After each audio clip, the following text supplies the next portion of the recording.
Nganong nangita man og ilhanan kining mga tawhana. Unsa may ilang tuyo nganong kinahanglan man gyud siya pakitaan og mga timailhan. Timailhan ba nga makapa sigurado nila nga siya gayud ang pinadala sa Dios? Timailhan ba nga aron siya mabitik kay di man daay siya makahimo sa ato ang ipangayo? O timailhan ba nga nagpakita o nagpadayag nga sa iyahang mga sulti o buhat sa pagsabwag sa maayong balita kabahin sa gingharian sa Dios o kabahin sa mga tulumanon o bulhaton nga iyang gipakita ang pagpangayo sa mga masakiton, ang pagpapahawa sa mga yawa, ang pagpalakaw sa mga bakol, inguntang punga, pagpasulti sa mga amang ug uban pa. Unsa man kini sila nga mga timailhan? Mao ba kini ang gusto nako nila nga masabdan? Matud pa si Jesus mitubag, walay timailhan nga ihatag niining mga tawhana. Kay sa laing bahin sa balaang kasulatan sa Ebanghelyo, nakadungog man ta nga si Jesus mingon, usara ka timailhan ang akong ihatag kaninyo. Si Junas mao ang timailhan sa akong ihatag kaninyo. Apan para kanimo ug kanako karon, unsa ka ang timailhan nga gusto natong makabot? Aber, usa ta mo padayon atong lingion ang atong tupad, tan-awa kuno siya, tutuki kuno siya. Imo bang nakita nga nagmaya siya? Ha?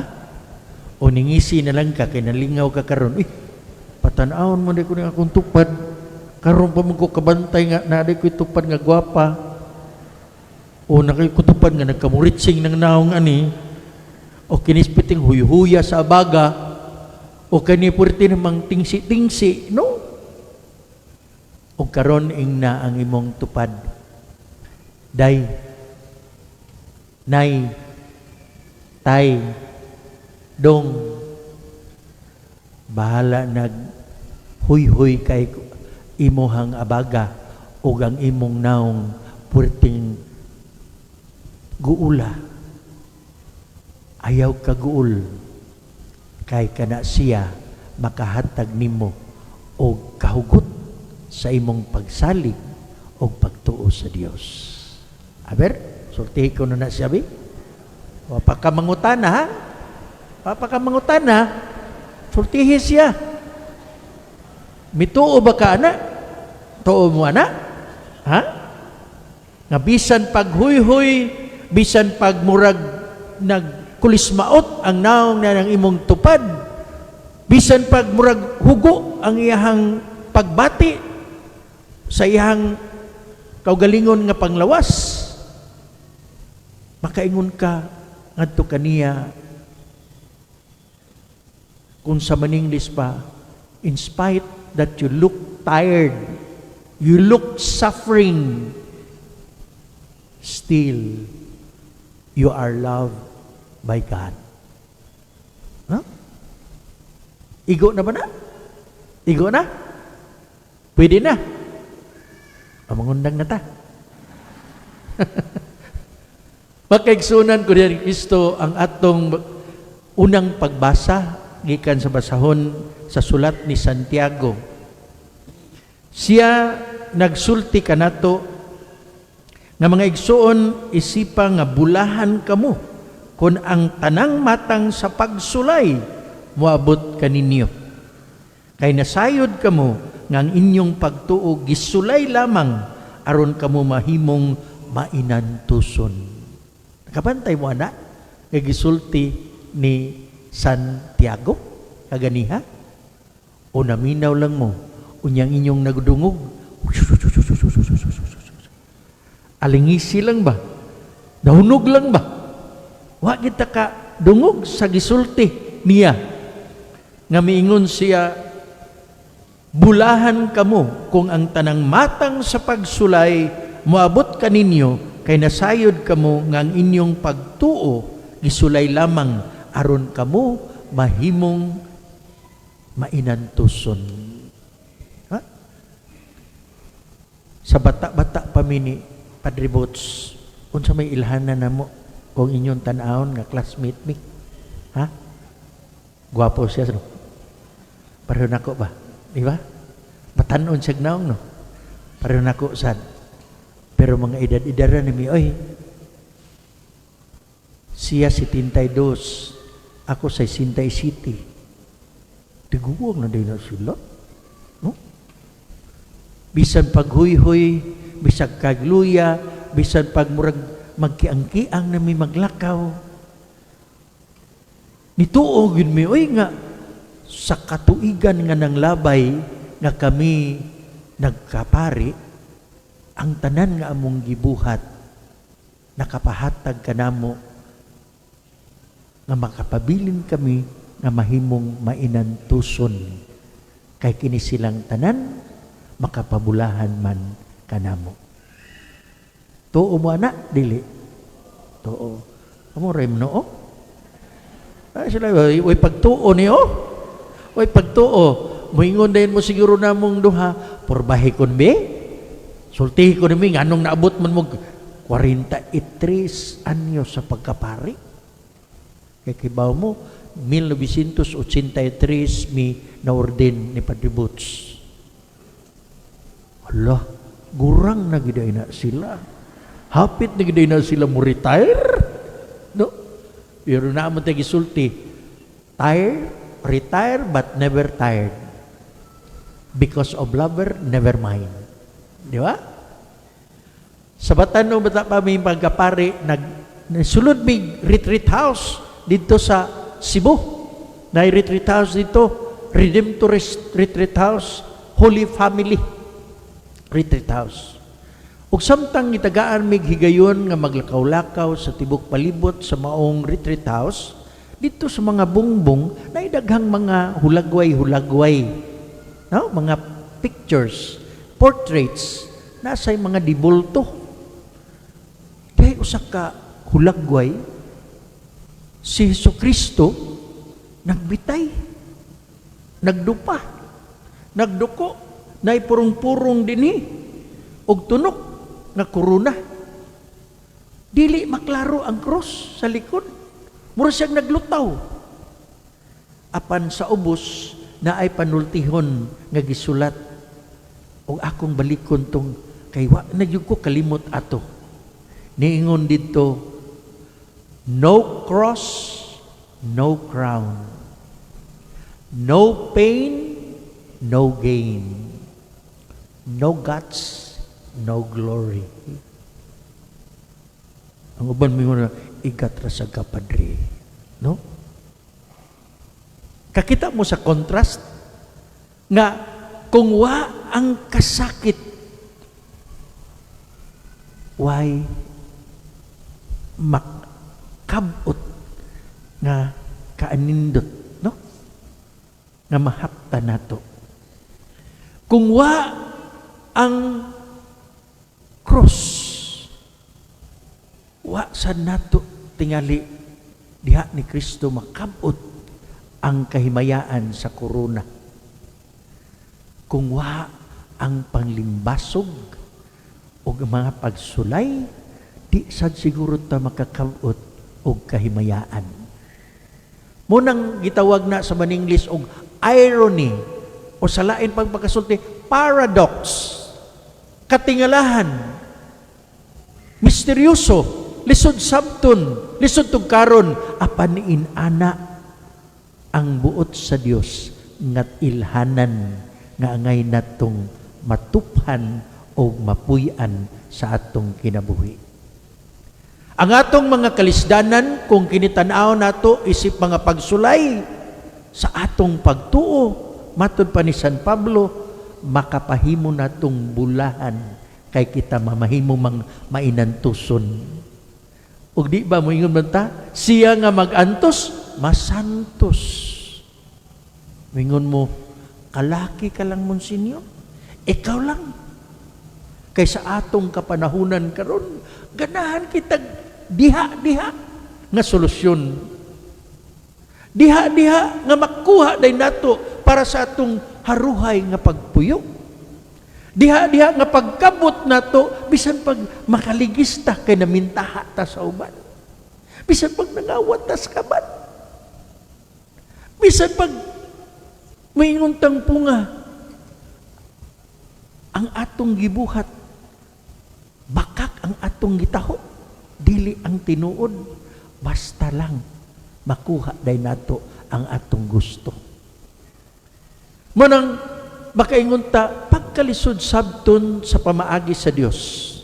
Kay sa pamaagi sa Dios, dili ang pagkabot o gahom, dili ang pagkabot bahandi, dili ang pagkabot o pagkatinamod o pagkatinuboy, pinakahanglandon ka nga tao ang iyahang buot nga makita nga imong puy-an, kundili nga ikaw makamao magpaubos, ikaw kamao mugamit sa grasya nga gipambit nimo sa Dios, pagpangalagad sa imong isikataw, nga ikaw maghuna-huna dili lang sa imong makinaugalingon nga mga katuyuan sa kinabuhi, kundili ang kabulahanan sa imong isigkataw.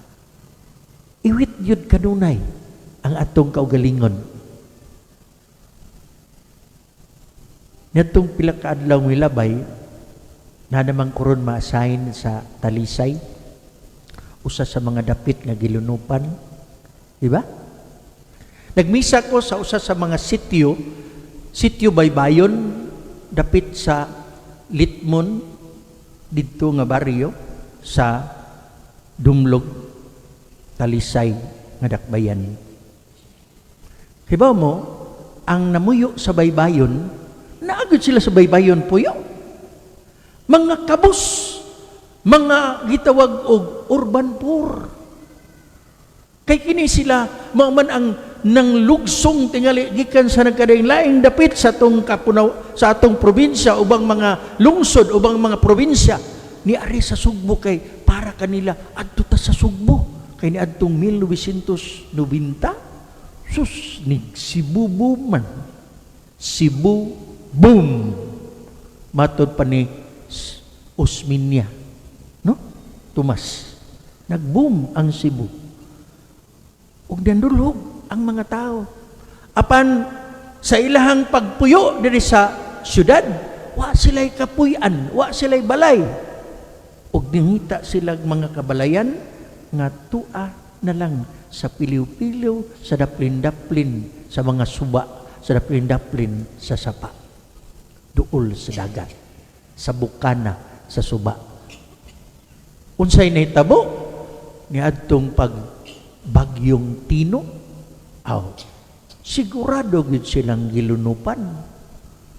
Ug unsay nahitabo, dihay usa ka magtatabang namo diha sa atong kapilya ug ang iyang bana nakakita sa mga naanod nga mga kauban nilang silingan, iyang giluwas, iya silang gitabangan, apan nilangoy siya sa mahugaw nga lunop nga tubig. Nasakit siya leptospirosis. Hapit yun siya mamatay. Ug niingon taon ang iyang bana, love, unsa man atong kinabuhi, oy, sawa pa ang bagyo, ikaw mo'y naglisod, nasakit ka, lawas nung pangsakit, gani, at least karon nakalabang ka sa imong sakit nga cancer. Karon ako, hapit ko mamatay. Nitabang ramon kog mga tao, hapit na nung ko mamatay. Unsa man ni love? Ngano namin inaani man ang atong kinabuhi? Gilisod-lisod man ta sa Ginoo siguro? Gikastigo man tingali ta sa Ginoo siguro. Ug miingon ang babae nga tigtabangan sa simbahan, uy love, ayaw pagsulti na uy. Kanimanggong mga pagsulay nga atong giagian, pagsulay lang ni sa Dios sa atong pagtuo kaniya. Hapit ko kahilak. Kay ba mo ngano? Wa ko katuo nga mao toy iyang panabot sa iyang naagian nakasakit o kalisdanan. Wa ko ka tuo nga siya makalitok nitong mga pulong nga naagad sa kinauyukan sa iyang kasinatian, kasing-kasing og kinabuhi. Mao daytoy pasabot na nang gitawag ni Santiago nga makapabulahan nato o makapahimo natong mainantuson ang mga pagsulay, ang mga kasakit, ang mga kalisdanan. Kung ato ni siyang tan-awon, dili sa mata og sukdanan, sa kalibutanon nga sukdanan,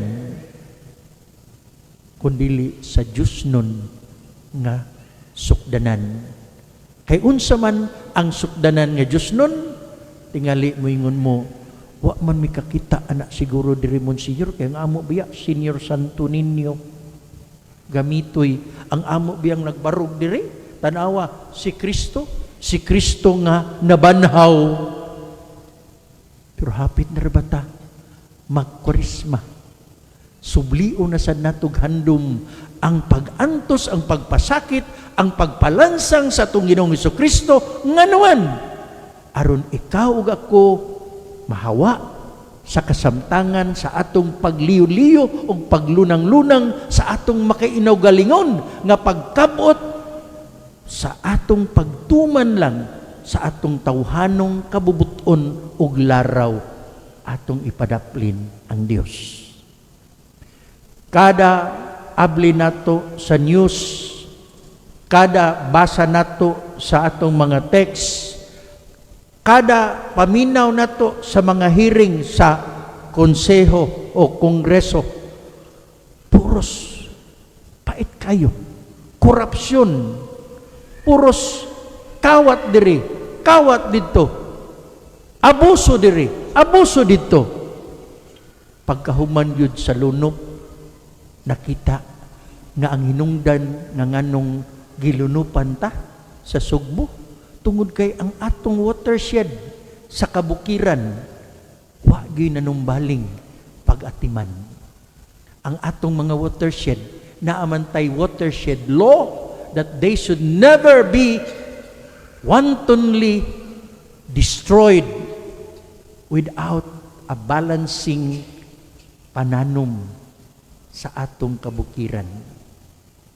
Wa ta manumbaling anak nga ang atong mga kasapaan diin mo dagayday padung ang gikan sa watershed sa bukid padung dinhi sa atong lungsod ug syudad, dili unta nato kawkawon pag-ayo ang yuta ug sangsangan ang mga agyanan ug bisan gani kadtong namuyo sa piliw-piliw kapit sa patalim sa sikbit sa mga embankment sa kasapaan.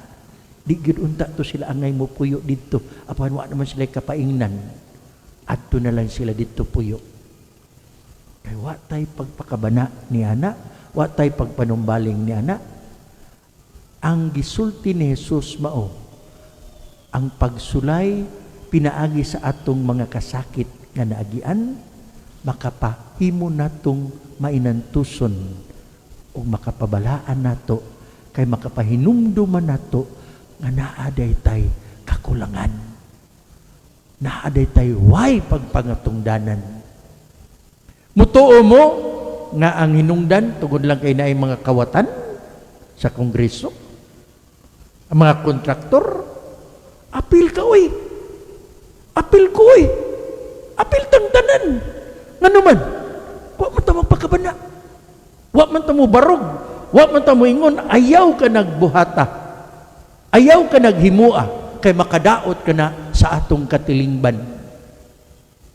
Labi nagmasangsangan na tagkwarta, wa na ang tanan, bahala ka na diha, na naman ko'y bukol nga bulsa. Akong tiyan busog naman. Moni, unsa man ni nga timailhan? Timailhan ni sa white pagtuo nga katawhan nga nagdayan-dayan silang kaugalingon, nagsimba, nagsulti, Pit Senyor, kang tatay kini, kang nanay kini, Pit Senyor, tana, magsinulog kita. Pero ang ato dayang inadlaw-adlaw kinabuhi, daw halayo ra sa atong gustong tagaan o yukbo o paghimaya. Muni karon, do not think because you are here, dinis Lapu-Lapu, dinis Mactan, ngawa mo'y labot. Labot kitang tanan. Kay ang atong Ginoong Jesucristo, ang iyang timailhan o ilhanan nga siya pinadala sa Dios, mao isip Senior Santo Niño nga siya nitikubo, siya nagpakaubos aron musaw sa imo ug ako nga pagkatao. Kami bitawng pare, inigmisa na mo. Kami padibuts ba? Inigmisa na mo. Mabantay ba mo? Kuno sa among buhaton? O piyong-piyong na sa mo diha, hapit na mong katog. No? Diha bitay nagmisa ko. Nya, nagsagol ko sa bino o sa tubig. Labihang daghanang bino ang akong gibubo. Ug niingon ang mga tao nga nagbantay, palahubog ini si Monsignor Jimboy. Tanawa daghan king bino yang gibubo. Unya jutay kayong tubig yang gibubo, isagol sa bino. Palahubog ini siya. Pero sultian ta mo na ay sekreto na. Iba mo sa sekreto ana, yamyamo na namo sa hilom. Inigsagol na mo sa bino ug sa tubig, ang bino hulagway sa dugo ug kinabuhi ni Kristo, ang Dios nga nagpakatao. Ang tubig hulagway nimo ug nako nga tao. Nganong jutay raman? Nganong daghan man ang bino? Kay inigsagol sa tubig ug bino, ang jutay nga tubig mawa, kay mahimo na siyang usa sa bino. Di ba? Ug moingon ang pari, dumduman ninyo, dili ni magic. Di ni magic. Moingon ang pari, pinaagi nining panagsagol sa tubig ug sa bino, makaambit unta kami Ginoo sa imong pagka-Dios. Kinsa pinaagi ni Kristo miambit sa amuang pagkatao. How meaningful, how profound, how deep is God's way shown to this timailhan o ilhanan sa paghad sa iyang kaugalingon para kanimo o kanako. Gitawag ta nga makaambita sa Diyos nung kinaiya sa gugma, sa kaluoy, sa pagpanumbaling, sa pakigbati, sa pakigsandurot, sa pakiguban-uban sa usag-usa. Dili ka, di magpakabana, di manumbaling, way pagtanaw sa kaayuhan sa tanan, kundi sa kaugalingon lamang. When God became one like us through the Senior Santo Niño, niingon ang atong bagong arsobispo, kasabot na jud ko. Puwerte jud ang pagtuo dinhi sa Sugbo. Kay ngano? Ang pagtuo sa Sugbo bisag nag-fluvial parade, bisag nag-foot procession, usa gyud ta, nag-awit, nag-ampo, kay ang atong tuyo dili man ang pagpasidungog sa atong kaugalingon, kung dili ang pagpaminaw sa kabubuton ni Kristo. Kabantaw mo nganong dito na sa Manila, sa inig sa ulog sa Nazareno, naa may mga matay, naa may manag-away, tungod kay ang ila manggong kaugalingong nga huna-huna og mga totoo mo'y ilahang pasidak-an. Lalim ka, inigpaso sa Nazareno, palikuon lang ni mo gamay diri, inigtutukan kaniya. Sus, madunahan na jud ko ani. Pero bayad kag 100,000, million. O, padaganon ka kay aron suwayan ka kung makahimo bagyog ka, batanon, hala, subaya na, katkata ng mga tao dito, yatak-yatakin na sila. Makaabot baka dito. Initiation. No? Pita noon, nasa tayo kinaiyang inana, mag-ilog tas buwak. Ha? Bantay mo na, mag-ilog tas buwak. Sa na-assign ko dito sa Balamban, San Francisco de Asis, sa ilaha ka paribots nga lugar, inigtuyok sa karo. Inigabot yun doon na simbahan. Langlarot na ang mga buwak. Asa naman yung mga buwak? Niadto ko sa bantayan, nang larot na ang mga buwak. Asan man yung mga buwak? Isungsong, ibutang sa atong fishnet para inig panguan na to, pamasol na to, daghan tag isda nga makuha. Ang uban mangani, bisag ni tuo ni Kristo nga maoray makaayo na to, magabak-habak pag yun. Di ba? Kay timaan man kuno na, anting-anting nga makapakgang sa dautan, di kita mutuo ni Kristo nga may makapakgang pero mutuo tas habak. No? Makaigsunan ang pagsinati nato sa atong kaubos, kakulang o kawadon sa atong panginahanglan, makatultul ka nato ngadto ni Kristo sa atong kinabuhi. Sa Ebanghelyo o sa mga pagbasa karon, gipangayuan si Kristo, wa niya tubaga ang mga tao nga nangayo kaniya ang mga Pariseyo. Usara kailhanan ang iyang gihatag, siya nga nagbitay sa krus. Muni gihisgutan ni Santiago. Jesus crucified, but for you and for me, people of faith here in Mactan, in Cebu, ang Senior Santo Niño, ang bato balani sa gugma, mo'y timaan o ilhanan sa atong pagtuo. Unsa man ang pagtuha? Baskog, himsog, makusganon, maisugon, nga mubarog para sa kabulahanan sa tanan, nga musulti sa pagpangita sa unsay matarong o makainiya para sa tanan, o magpahipi lang kanunay, mutago-tago kay mahadlok tang masakit, masakitan, mahadlok tang kita paynuoy kutluon ang kinabuhi, apan mao kana ang pamaagi sa Dios. From our suffering, Saint James tell us, it will bring us maturity of faith. From our needs, we will be told, go to God. Listen to His wisdom, not to wisdom of the world. And go to God, for you know that God does not ask you to gain so much power, bahandi, kabtangan, kundili ikaw nga dungog ug dungganan kay hulagway ka ni Kristo sa imong kinabuhi. Atong tanaw balik ang atong tupad.